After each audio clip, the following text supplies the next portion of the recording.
Le problème que nous avons avec nos forces de défense et de sécurité, moi, il y a eu beaucoup de bavures ces dernières années. Ce n'est pas seulement à l'université. Il faut qu'on renforce la formation. J'ai toujours rendu hommage à nos forces de défense et de sécurité. Et quand on a une campagne, nous nous comportons, de bonnes forces de défense et de sécurité. Mais quelquefois, nous avons aussi un petit problème de formation. Nous on déplore souvent, si on a contact avec les forces de l'ordre, la manière dont ils se comportent.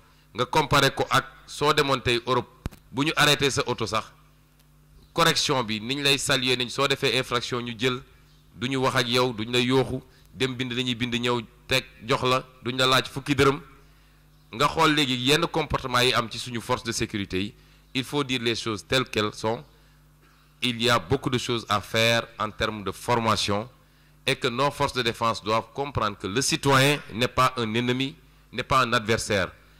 En termes d'emploi, il y a deux choses que je ne ferai jamais. Bi ci ñëk moy ñew taxaw ak sénégalais ne len su ngeen ma falé je créerai tant d'emplois. Le politicien bu len ko wax c'est un démagogue. L'emploi ne se décrète pas. On crée les conditions de l'emploi et à partir de ce moment, les gens ne viendront pas de la planète Mars ou du Japon pour venir prendre des emplois. En tout cas, si les conditions sont suffisamment créées. Donc, il faut créer les conditions de l'emploi. La deuxième erreur que je ne commets pas, c'est que l'emploi, c'est l'emploi. Tous les Sénégalais, hommes, femmes, jeunes, moins jeunes, ont droit à un emploi décent.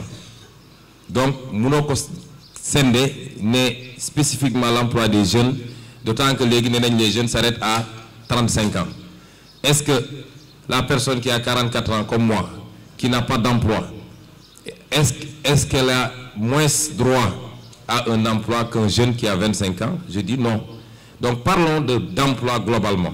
Si on crée les conditions de l'emploi, les jeunes étant majoritaires dans ce pays, 65%,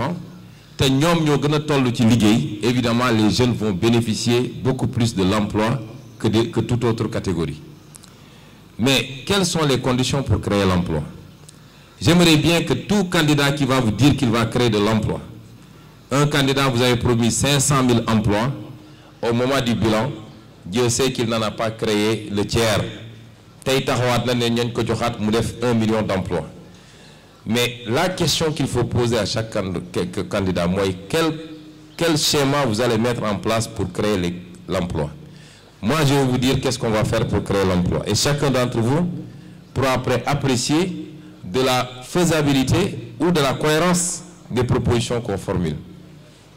Le premier élément qui fait qu'on ne peut pas créer de l'emploi au Sénégal, moi, on n'est pas un pays souverain. Un pays souverain ne peut pas donner des emplois à ses fils. Un pays qui n'est pas souverain ne peut pas donner des emplois à son fils. Vous savez pourquoi? Parce que 84% de ton économie,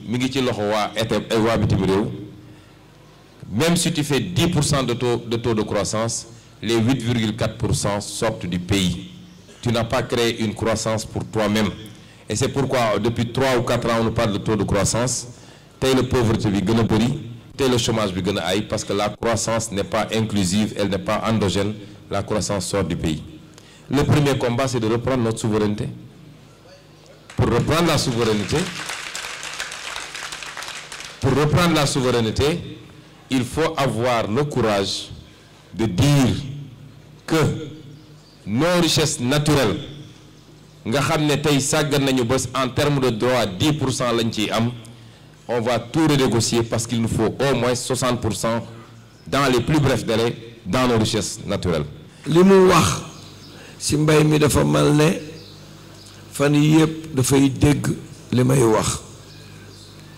D'abord dafa am ay questions simples yoo xam ni gouvernement bi daf si échoué mbay mi mënoon na gën am solo su fekkoon ni lépp lu baykat bi di jot dana ko teel jot ak dana ko jot jotin mu rafet mën naa leen annoncer fii ni baykat yu bëri seen engrais as tuut lan see jot li des dañ koy jaayaat ndax day fekk jamono joo xam duñu yor dara wala ñi nga xam ni ay agent d'affaires la noo jox projet yi ñu dem jëndaat ko si ñoom jaayaat ko plus cher moo tax sunu rendement yi du mel nun ko bëggee ñaareel bi tracteurs yi nan la noo def ba mu toog ci Sénégal ñu bëgg ko jariñoo te kenn ban koy jaay yaakaar naa ni suñ defee ay groupement ay baykat jox leen tracteur suñ leen joxee tracteur groupement moom ka groupement bi di ko jëfandikoo groupement bi di ko réparé groupement bi di ko toppatoo wóor na ma ni ma foofu incha allah daanu sécuriser tracteurs yi foofu nag am na lu ma fay wax mooy régime actuel bi dafa jug rek ni damay moderniser nan laay moderniser mooy damay dem jëndi ay tracteur bi cim réew ma ni man desu doon moom dëgg la yu jëkk yi mën naa jënd waaye nag juróomi at yu topp yi damay fexe ba am fi ay usine de montage ay tracteur sénégalais yi mën si liggéey ba ëllëg ñu am xam-xamu defar tracteur suñ ko defaree sénégalais yi mën ko jëriñoo te loolu mooy jëmale Sénégal kanam